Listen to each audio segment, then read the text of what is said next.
April Fool's Day is coming up. It is. Some people are high on it. Some people are low on it. I love it so much. you do have some, I don't know, what would we call them? I got some April Fool's rules right now. April Fool's rules. Okay, let's get into it. Just a couple surefire pranks that you can play on your friends and loved ones that will just get tons of laughs from those being perpetrated, those watching you. Everybody's going to get a big laugh from them, okay? I'm a little skeptical. I've been the butt of some pranks in the past. Maybe not my favorite, but I know some people like to have this kind of a friendly prank environment. Right. So you're kind of give us the guardrails, show us how to do it right? Right. You can't go too far over, you can't go too far under. You have to do it right in that sweet spot. And I think these are okay. So the first one, this is classic. You and your buddies are hanging out. You're watching the football game. You're watching an old episode of Friends. I don't know what you and your friends do besides play pickleball, Thomas, but you're all there. Whatever you're watching, okay? Yeah. You're watching some back episodes of iCarly. You're sitting there, you're having a good time. There's the classic whoopee cushion. Yeah. Okay. Yeah. We all know the whoopee cushion. Here's what we do. I'm going to take the whoopee cushion just to a little bit of a different level. When your buddy goes up to use the bathroom and go get a drink or whatever, he comes back to sit down. Instead of the old whoopee cushion, you slip under his seat right there as he's sitting there on the couch. Slip underneath there a bucket of ketchup. Just a big bucket. He just sits in the ketchup. It gets obviously all over his pants. It splashes all over the sofa, all over the floor, probably some people within sitting distance. And there's just ketchup everywhere. And everybody just starts laughing and having a great time. And they're like, it's April. Happy April, everybody. I get it. Yep. In the stance that like it's messy and unexpected. This one does seem like it might ruin some clothes, might ruin some furniture. But there's a laugh. Okay. Okay. Yeah. It's fun. Okay. I get it. That's funny. Sure. Let's. What's another one? Oh, I'll do another one. Okay. So you know how you can do a really funny impression of one of your friends, like they have a little idiosyncrasies, foibles that they have, or maybe their voice is a certain way, and you can do their voice and you make fun of them. And maybe you'll even call another friend and pretend to be that person, or just in front of that person be like, hey, Jeff, here's what you sound like. And then you do his voice and everybody laughs, and Jeff has a good sense of humor. Okay, it's just like that. This is the online version of that, okay? Okay. Instead of doing, let's just say, Jeff's voice, you hack into his LinkedIn account and you send very graphic, awful messages to everyone in his contacts list, in his LinkedIn, because they think, just like the impression, they think it's him sending these horrific, lewd messages filled with photos that are inappropriate or whatever. And they're like, this is just Jeff being Jeff, but it's to everybody in his LinkedIn. Yeah. I think that's a fun one. And then they look at this horrific material that you're sending, and they're like, why is Jeff sending this? And then probably they're thinking, oh, wait, it's April Fool's Day. This is his friend Thomas probably behind this. It sounds like a key component is that you know Jeff so well that this is like written in his exact style of writing with just like some more lewd behavior, but it's like so specific to the way he actually communicates in general that they won't be able to like really blame a bot. It's in his cadence. Yes. This one also sounds like maybe there's some professional and legal ramifications, Chip. But some professional legal laughs. Making your friends seem inappropriate is funny.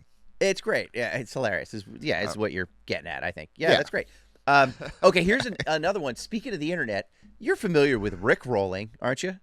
Yeah. Where you think it's going to be one thing, and then it's just this guy singing a song from the 80s.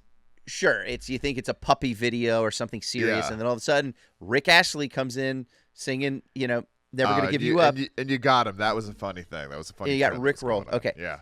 Okay, same exact thing. So you're going to love this one. This is the vibe. Yeah. Same exact thing. You make a YouTube video of, like, let's say some cute puppies, and you're like, hey, Jeff, let's look at this. And then you're watching the cute puppies, and then he gets Rickrolled, but instead of a video of Rick Astley singing that song from the 80s, it's just footage of Jeff's parents making love. Okay. Just a video camera in their bedroom, in the house that he grew up in.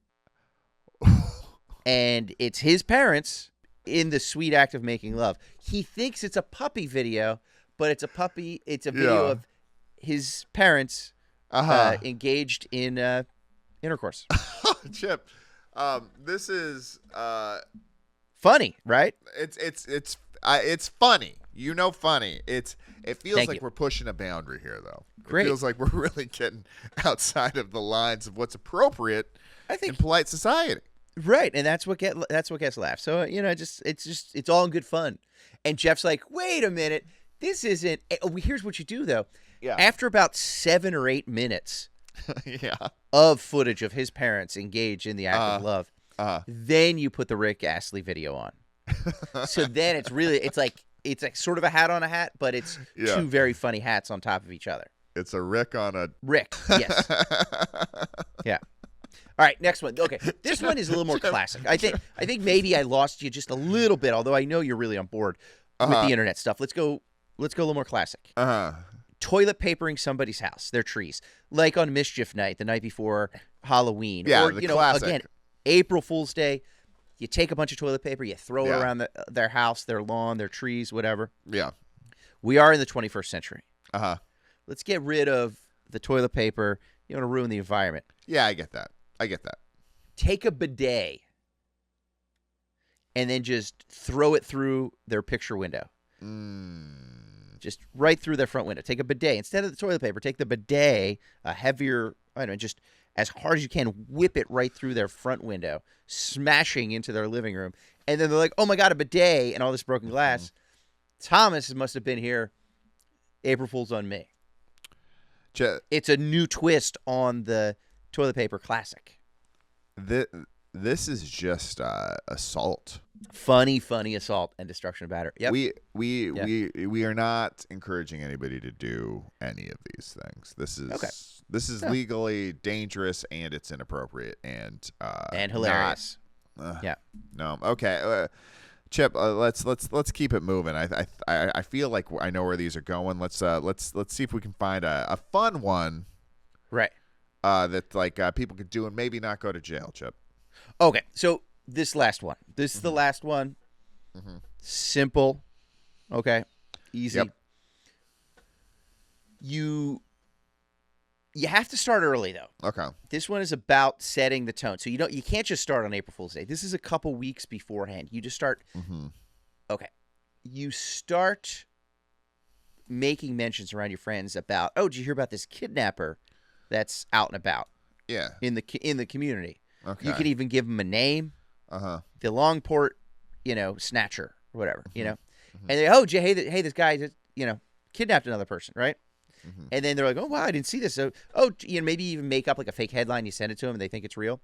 And then on the night before April Fool's Day, you kidnap his sister. Okay.